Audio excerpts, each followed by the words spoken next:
જય અંબા, જય ખંભલાઈમાં. આજે 5 જૂન 2026 અને શુક્રવાર છે, ઐશ્વર્ય પ્રદા શુક્રવાર, અને બપોરના 1:09 થઈ છે. સિંહેશ્વરીના દ્વારે માના આંગણે, માની પૂજા રૂમમાં.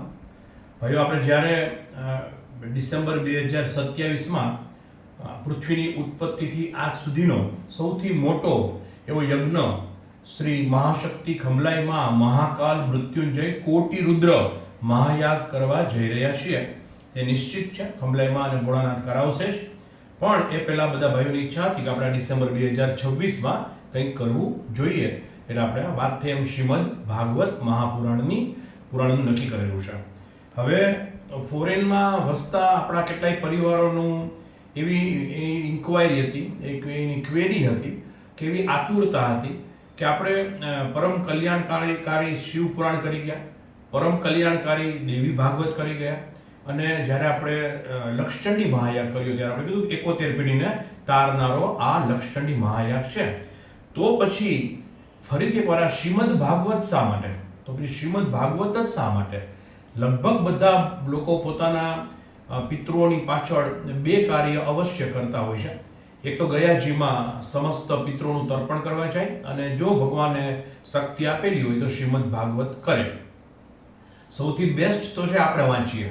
સૌથી બેસ્ટ તો છે કે મેં દાદા પૂજ્ય છેલશંકર દાદાની યાદમાં અમે લોકોએ માંડલમાં જ રૂમ નંબર 2માં આખું ગરુડ પુરાણ વાંચીને દાદાને દરરોજ એમનું આહ્વાન કરતા અને દાદાને અમે સંભળાવેલું. મારા મમ્મી પાછળ પણ મેં એવું કરેલું કે વ્યક્તિગત વાંચેલું અને વ્યક્તિગત માને સંભળાવેલું.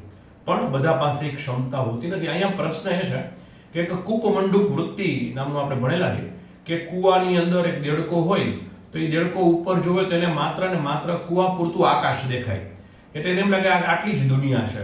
આપણી દુનિયા પણ એવી જ છે ને. તમે જુઓ તો સવારે આપણે ઉઠીએ છીએ, ઉઠતી વખતે કશું નહીં, બ્રશ કરીએ, નાસ્તો કરીએ, ચા પાણી પીએ, સ્નાનની ક્રિયા કરી, પ્રાતઃ કર્મ કરીએ, કદાચ પૂજાપાઠ કરીએ વ્યવસ્થિત દિલથી, હૃદયથી, પણ એટલી બધી જીવનમાં ઉતાવળ હોય છે કે દરરોજ ભાવ આવવો લગભગ અશક્ય હોય છે.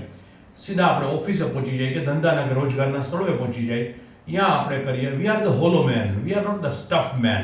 આપણે પોલા પાઇપ જેવા છીએ, નક્કર લોખંડના બાર જેવા નથી. એટલે આપણો અવાજ પોલો છે, આપણો અવાજ નક્કર સળિયા જેવો નથી. પછી ઓફિસે જાય, બપોરે જમવા કદાચ પાછા ફરીએ અથવા ટિફિન જમી લઈએ, સાંજે રાત્રે પાછા આવી જઈએ, અને રાત્રે પછી બાળકો હારે બેસીએ, ટીવી જોઈએ, ન્યૂઝ જોઈએ, અને પછી કાં તો કંઈક ને કંઈક દિલ્હીની આગ ચાલતી હોય, કાં વેસ્ટ બેંગાલ ચાલતું હોય, કાં તો સત્તા પરિવર્તન ચાલતું હોય, એ બધું ચાલતું હોય, અને રાત્રે પછી મોબાઈલ જોતા હોય થોડોક, અને રાત્રે સૂઈ જાય. દરરોજ સવારે જન્મ, દરરોજ રાત્રે મૃત્યુ. આનાથી વિશેષ કાંઈ હોતું નથી. આ તો પશુઓ પણ આ જ કરે છે ને. હવે આપણે જ્યારે બેંકમાં લોકર ખોલવા જાય છીએ તો આપણી પાસે તો આપણા જ લોકર પૂરતું જ્ઞાન છે. આપણી પાસે તો આપણા લોકરની ચાવી છે અને આપણા લોકર પૂરતું જ્ઞાન છે કે આપણે જઈએ એટલે આપણે સાહેબને ભેગા લઈ જઈએ, નંબર આપીએ, સાહેબ સાઇન ચેક કરી લે, અને પછી આપણે એ લોકરને ઓપન કરીએ. આપણે એમાં ને એમાં રચ્યા પચ્યા રહીએ, શું છે, શું હતું, શું મૂકવાનું છે, શેની યાદી કરવાની છે, કેટલું વાપરી નાખ્યું, કેટલું વધ્યું. That's all. ક્યારેય આપણે આપણી બાજુનું લોકર શું છે, કે ઉપરનું લોકર શું છે, ડાબી બાજુ શું છે, જમણી બાજુ શું છે, આટલા સેંકડો લોકરો છે, એમાં શું છે, એવી દ્રષ્ટિ કરી ખરા? તમે કહેશો કે મુકેશભાઈ એ તો અશક્ય છે ને, આપણે કેવી રીતે લોકર જોઈ શકીએ કોઈના પણ?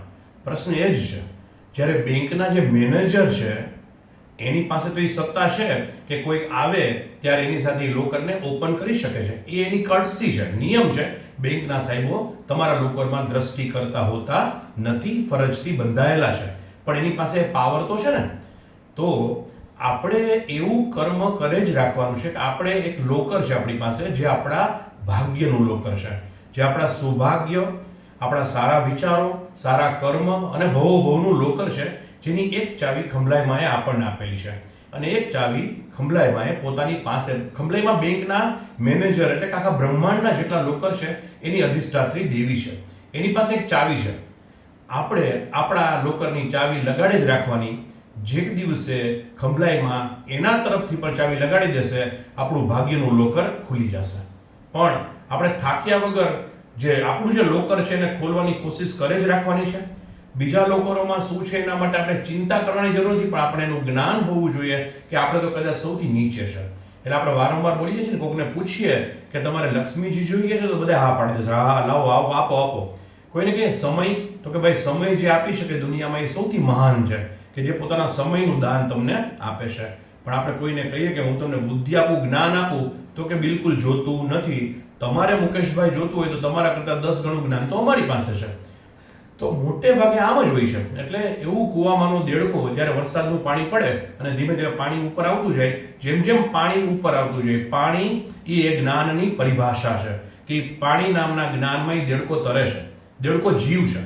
એ ધીમે ધીમે ઉપર આવતો જાય, જેમ જેમ પાણી ઉપર આવતું જાય, એની દ્રષ્ટિ છે એ એકદમ વાઇડ બનતી જાય, બ્રોડ સ્પેક્ટ્રમ ઉપર જોવા મળે. જ્યારે એ દેડકા કૂવાનું પાણી પૂરેપૂરું ભરાઈ જાય, મતલબ જ્ઞાન સંપૂર્ણપણે જ્યારે આવે, ત્યારે દેડકો એ કૂવામાંથી બહાર આવી જાય છે, ખેતરમાં આવે છે. ત્યારે એને ખબર પડે છે કે જેને હું સમગ્ર બ્રહ્માંડ સમજતો હતો, એ તો એક બ્રહ્માંડના એક નાના એકડા એવા સૂક્ષ્મમાં પણ સૂક્ષ્મ, નગણ્ય, કાંઈ ગણી ન શકાય એવા કૂવાનો એક ભાગ હતો.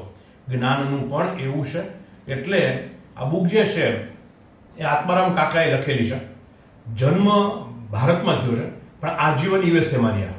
આત્મારામ પટેલ છે અને આ કાકા આજીવન યુએસએમાં રહ્યા અને પોતે એમના ઉપર એણે મૃત્યુ પછીની દુનિયા શું છે એનું રિસર્ચ કર્યું. કહે છે કે યુએસએમાં તમને રસ્તે રસ્તે લાઇબ્રેરી જોવા મળે, રસ્તે રસ્તે પુસ્તકાલય અને વાંચનાલય જોવા મળે. તમારે જેટલા પુસ્તક લઈ જાઓ હોય તમે લઈ જાઓ, વાંચો અને પરત કરી જાઓ. આપણા ભારતની આ એક કમનસીબી છે કે આપણે એમાંથી કદાચ કોઈ પણ લાઇબ્રેરીના સભ્ય નથી. તો આ કેટલી હદે કે આપણને કાંઈ જ્ઞાન કોઈનું જોતું જ નથી. તો જ્ઞાન તો કાં તો આપણને કોઈ વ્યક્તિ આપશે કે જેનું વાંચન હોય, કાં તો આપણે વાંચન કરવું પડશે તો આપણને જ્ઞાન મળશે. તો મૃત્યુ પછીની દુનિયામાં એક સરસ ઉદાહરણ આપ્યું છે. હું કહેતો હતો કે આપણા જે પૂર્વજો હોય, આપણે આપણા મા બાપને જોયા છે, એને નજીકથી અનુભવ્યા છે, પણ ત્યારે આપણે બહુ નાનકડા હતા કે એમની માનસિકતા શું હતી એ આપણે ક્યારેય જોઈ શક્યા નથી. પણ દાદા દાદીને તો કદાચ જોયા પણ નથી, અથવા જોયા છે તો માણ્યા નથી, એમની સાથે આપણે રહ્યા નથી બહુ. એટલે એમની માનસિકતા શું હતી આપણને ખબર નથી. 100% એ લોકો ધર્મને માનતા હશે, પણ આપણને ખબર નથી. હવે દાદા પછીના ઉપલા પૂર્વજોના વિચાર થઈ તો આપણે 7 પેઢીનું મને નામ આવડે.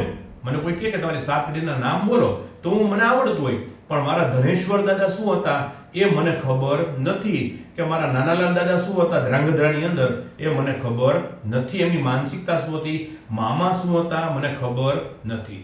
એટલે એમના જીવની ગતિ શું થઈ, કેવી રીતે થઈ.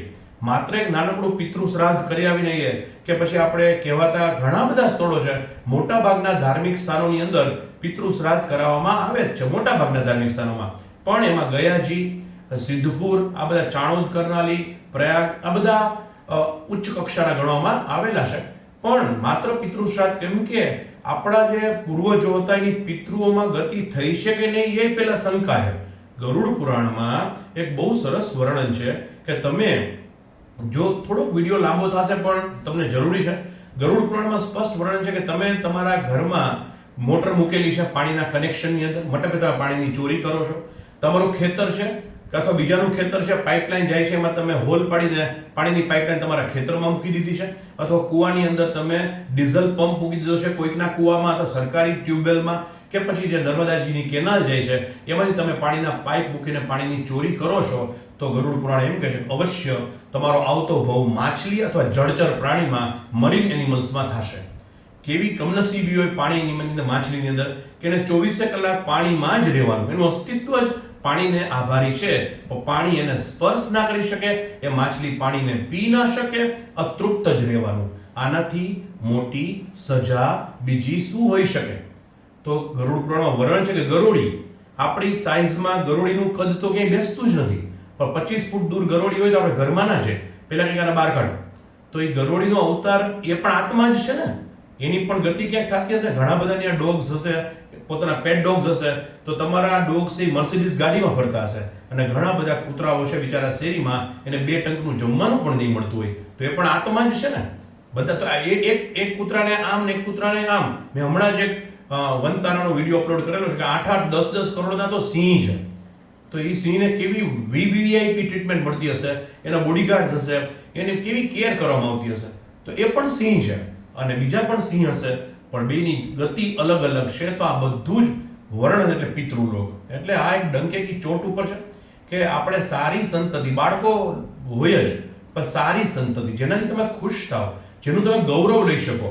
આદિત્ય બિરલા કે ઘનશ્યામદાસ બિરલા એમ કે અમારો દીકરો છે, એટલે આપણે જેનાથી ગૌરવ લઈ શકીએ એવું આપણું સંતાન થાય, એવી સંતતિ અને એવી સંપત્તિ કે જે સારા માર્ગે વપરાય, દવાખાનામાં ના જાય કે કોર્ટ કચેરીમાં ના જાય, આપણે દાન પુણ્ય કરી શકીએ, કોઈકનું ભલું કરી શકીએ એવી સંપત્તિ. તો સારી સંતતિ અને શુભ સંતતિ આ બંને માત્ર ને માત્ર પિતૃઓ અને કુળદેવી જ આપી શકે. એટલે આપણે જેમ શિવ પુરાણ કર્યું, દેવી ભાગવત કર્યું, એમ શ્રીમદ ભાગવત છે એ કૃષ્ણનું, વિષ્ણુ ભગવાનનું ચરિત્ર છે આખે આખું. હું વારંવાર બોલું છું કે આપણે કોર્ટમાં ગીતાજી ઉપર વિશ્વાસ કરીએ છીએ. ગીતાજી એક મનુષ્ય અવતાર, અર્જુને એક મનુષ્ય જ અવતાર કૃષ્ણને પૂછેલા પ્રશ્નોનો જવાબ એટલે ગીતાજી, એના ઉપર આપણને વિશ્વાસ છે, એના પર હાથ મૂકીને આપણે ઓથ લઈએ છીએ, ગીતાજીનો 15મો અધ્યાય કરીએ છીએ, બધું વિશ્વાસ છે. પણ જે કૃષ્ણ જેના અવતાર હતા એવા વિષ્ણુ, મહાવિષ્ણુ અને 24 કલાકના સારથી એવા ગરુડજીએ પૂછેલા પ્રશ્નોનો વિષ્ણુજી આપેલો જવાબ એટલે ગરુડ પુરાણ, એના ઉપર આપણે વિશ્વાસ નથી. શંકાઓ તો એ આપણી કમનસીબી છે, એ ગ્રંથની નહીં. એ ગ્રંથ તો પોતાની જગ્યાએ મહાન છે. એટલે હવે આ છેલ્લો અવસર આવેલો છે શ્રીમદ ભાગવત, કેમ કે કથાઓ હવે પૂર્ણ, કેમ કે આપણે શિવપુરાણ કરી ગયા, દેવી ભાગવત કરી ગયા, એટલે હવે શ્રીમદ ભાગવત પછી કોઈ પિતૃઓના મોક્ષાર્થે આપણે કશું કરી શકવાના નથી. તો લીલાવાસની અંદર પિતૃઓ જે ગાંઠ હોય છે એની અંદર આવીને બેસે છે. સૂક્ષ્મ સ્વરૂપમાં આપણા 3 શરીર હોય ભાઈઓ, આપણે આ સ્થૂળ શરીરમાંથી બહાર નથી નીકળી શકતા. આપણે આને જ રંગરોગાન અને ટીપ ટોપ ને બ્યુટી પાર્લરમાં જઈને તૈયાર કરવામાંથી નવરા જ નથી થતા. આપણા કુલ 3 શરીર છે. આ દેખાય છે એ સ્થૂળ શરીર છે જે બળી જવાનું છે, એક સૂક્ષ્મ શરીર છે અને એક કારણ શરીર છે. એક સૂક્ષ્મ શરીર છે અને એક કારણ શરીર છે. કેટલી વાર આપણને પ્રશ્ન એવા આવતા હશે કે આપણું શરીર, આપણો આ દેહ તો મુકેશભાઈનું જે દિવસે અવસાન થશે 5-25 ભેગા થઈને બાળી નાખશે, પણ એમાં રહેલું જ્ઞાન કે એમાં એકાકી મનની અંદર એક સબકોન્શિયસ પાર્ટ ઓફ બ્રેઇન છે, એમાં ડિપોઝિટ થાય છે. જે મારું સૂક્ષ્મ શરીર છે, જે મારું કારણ શરીર છે, એની પાસે એની પોતાની અલૌકિક ઉર્જા છે. આપણે કહીએ ને કે પિતૃ, આપણે કર્યું પિતૃ કાર્ય તો પિતૃ આવ્યા અને આમ કર્યું તેમ કર્યું, એ તો બળી ગયા હોય તો આવે કેવી રીતે? પણ એનું સૂક્ષ્મ શરીર છે, એનું કારણ શરીર છે, એ લોકો પાસે અલૌકિક ઉર્જા છે. they can travel anywhere in any seconds of, એને જ્યાં જવું એને કોઈ સીમાડાઓ નડતા નથી. એટલે આપણા પિતૃઓને આપણે વિધિવત એક આખી પ્રક્રિયા છે કે આપણે શ્રીમદ ભાગવત કરવાના હોય તો આપણી ઘરે કરવાના હોય તો આપણે પિતૃઓને પહેલા આમંત્રણ દેવા જવું જોઈએ. જે જૂના ઘર હતા અહીંયા આપણે મનોમન એની પ્રાર્થના કરવી જોઈએ, પાણીયારે દીવો કરીને એનું આહવાન કરવું જોઈએ. હું તમને આમંત્રણ આપું તો તમે ન આવો તો પિતૃઓ તો ક્યાંથી આવે? એટલે બધી એક આખી આ સપ્તાહ કરતા પહેલાની એક લાંબુ લિસ્ટ છે, એ ફોલો કરવું જોઈએ દરેક યજમાનોએ, દરેક દીકરા દીકરીઓએ, તો એના પિતૃઓ આવે. 2 નંબર, આપણે ફાલ્ગુ નદીની અને ગયાજીની એકવાર વાત કરેલી કે અહીંયા તો તળાવ મંદિર વચ્ચે થશે, જ્યાં 51 શક્તિપીઠ સાનિધ્ય પુરશે, સાક્ષી પુરશે, આપણી કુળદેવી સાક્ષી પુરશે. તળાવ મંદિર છે, તળાવની અંદર છે, પાણીની વચમાં તો જળ સાક્ષી પુરશે કે હા મારી હાજરીમાં તમારા દીકરા દીકરીએ આવું એક શ્રીમદ ભાગવત કરેલું. એટલે આ એક લક્ષ્ય સિદ્ધ કરવાની વાત છે. એટલે અને બીજું આપણે કોઈ કોન્ટ્રીબ્યુશનના પાર્ટથી આ કરેલું જ નથી બિલકુલ. એટલે આપ જાણી શકો છો કે જે રાજસ્થાની પોશાક આપણે જોધપુર બનાવવા આપ્યો છે, મનીષાબેન અને રઘુભાઈ પોતે ગયા હતા, એની કિંમત 5000 રૂપિયા છે. હજી બગલબંધી ભાઈઓને આપવાના છે, એની કિંમત જુદી છે. તો 7-8 હજાર રૂપિયાના તો કપડા જ થશે. તો 11111 રૂપિયામાં તો તમે યુ કેન કેલ્ક્યુલેટ. એટલે આમાં કોઈ પૈસા માટેનું કે ફંડ રેઝિંગ છે જ નહીં. પણ જે લોકોએ લક્ષચંડીમાં ભાગ લીધો હતો એવા જે યજમાનો છે એમાં ભાગ લઈ શકે અને પોતાના પિતૃઓનું છેલ્લું બ્રહ્માસ્ત્ર શ્રીમદ ભાગવત છે, એટલે એનું શ્રવણ કરવું, આપણા કાનની મદદથી એને સાંભળવું, અને કરવું જ જોઈએ, સાંભળવું જ જોઈએ. અને બીજું ખાસ અને છેલ્લી વાત, પિતૃલોકની અંદર વિષ્ણુ પુરાણની અંદર વર્ણન છે અને બધા તમે આ પ્રકાંડ ભૂદેવો ગુજરાતમાં ઘણા બધા છે, કોઈને પણ યુ કેન આસ્ક, પૂછી શકો છો કે એમાં વન વે એક જ માર્ગ છે. તમારી આગળના જેટલા પિતૃઓ છે, તમારા પપ્પા, મમ્મી, દાદા, દાદી કે જે કાંઈ પણ હોય, એક સારું નાનકડું ઉદાહરણ આપી દઉં. આ બુકની અંદર એક એવું સરસ ઉદાહરણ છે કે કોઈ બેન છે, એની આત્માની સદગતિ નથી થતી, પછી એના ઘરમાં કોઈ નહોતું, બાળક નહોતું, તો પછી એના કોઈ સગાવાલા રિલેટિવે પંચબલી પ્રેત બલિ, નાગ બલિ, નારાયણ બલિ અને 5મો યોગ બલિ. 5 બલિ કરો ત્યારે આ કર્મ પૂરું થાય. માત્ર એક બલિ પૂરું કરી દેવાથી આપણે જઈને કરી લઈએ અને એવું માની લઈએ કે મારું કર્મ સિદ્ધ થઈ ગયું, કેમ કે આપણે જાણતા જ નથી કે આપણા પિતૃ કઈ યોનિમાં છે. એટલે આવા બલિનો પ્રયોગ કર્યો તો એ બેન આવ્યા અને બેનની જીવને સદગતિ નહોતી થઈ. તો કોકે પૂછ્યું કે શું થયું, કેમ થયું ભાઈ? તો કે મારા પતિ તો નથી, પણ મારા પોતાના પતિને અનંત પ્રેમ કરતી હતી. એના ગયા પછી એમના પતિની જે ફોટો ફ્રેમ હતી, કંઈક પવન આવ્યો હશે, ફોટો ફ્રેમ પડી ગઈ અને ઊંધી પડી, કાચ ફૂટી ગયો. કાચ ફૂટી ગયો અને ફ્રેમ ઊંધી હતી. તેનો જીવ સતત એમાં બળતો હતો કે મારી મૃત્યુ પછી પણ એક લાલસા રહી ગઈ કે મારા પતિનો ફોટો ઊંધો પડેલો છે. અને એક તુલસીને બહુ પ્રેમ કરતા હતા, એકલવાયા હતા. તો એક છોડમાં એને ભગવાન જોયા. તુલસીને બહુ પ્રેમ કરતા, એ તુલસીનો છોડ સુકાઈ ગયો. તો એને મનમાં એમ થયું કે હું વહી ગઈ તો આ તુલસીના છોડને પાણી કોણ પાસે? તો એવો પણ એક જીવ છે કે જેની લાલસા અધૂરી રહી જવાથી એની સદગતિ નહોતી થઈ. તો આપણે ક્યાં જાણીએ છીએ કે આપણું શું થવાનું છે, આપણી પહેલાનું શું થયું છે? તો શ્રીમદ ભાગવત દરેક સંશયનું, પિતૃઓના દરેક સંશયનું એમાં સમાધાન છે, દરેક પ્રશ્નોના જવાબ છે. એનું શ્રવણ આપણે કરવું જ જોઈએ. એટલે માત્ર 11,111 લખાવી દેવાથી તમારું કર્મ પૂરું નથી થતું. આપણે 7 કે 8 દિવસની હાજરી આપવી જોઈએ. બધાને પોથી પૂજન કરવામાં આવશે, દરેકનો એક અલગથી વાસ રાખવામાં આવશે, દરરોજના વાસની એમને વ્યક્તિગત પૂજા કરવામાં આવશે. અને ફરી એકવાર જ્યારે શ્રીમદ ભાગવત સંપૂર્ણપણે પૂરું થશે ત્યારે આ તમામ વાસને આપણે વ્યક્તિગત આપણા પૂજારીઓને મોકલીને ગયાજી લઈ જઈને એનું ફાલ્ગુ નદીમાં તર્પણ કરશું. એટલે આપણે જે કંઈ પણ કરવા માંગીએ છીએ આપણા પરિવાર માટે છે ને અદ્ભુત કરવા માંગીએ છીએ. એટલે ખાસ આમાં 8 દિવસના ભોજનદાતાના આપણે 1,51,000 રૂપિયા રાખેલા છે. બાકીના 8 મુખ્ય સહાયક યજમાન છે અને એક મુખ્ય યજમાન છે. એક મુખ્ય યજમાન છે, 8 દિવસના 8 મુખ્ય સહાયક યજમાનશ્રી છે, કુલ 9 મુખ્ય યજમાન છે અને 8 દિવસના 16 આપણે ભોજન પ્રસાદ દાતા. આમાં ભોજનનું અનેરું મહત્વ છે. એટલે 1,51,000 રૂપિયા એના છે અને બાકીના તમામ દાતાઓને આપણે 11,111 માત્ર ટોકન રૂપે રાખેલા છે.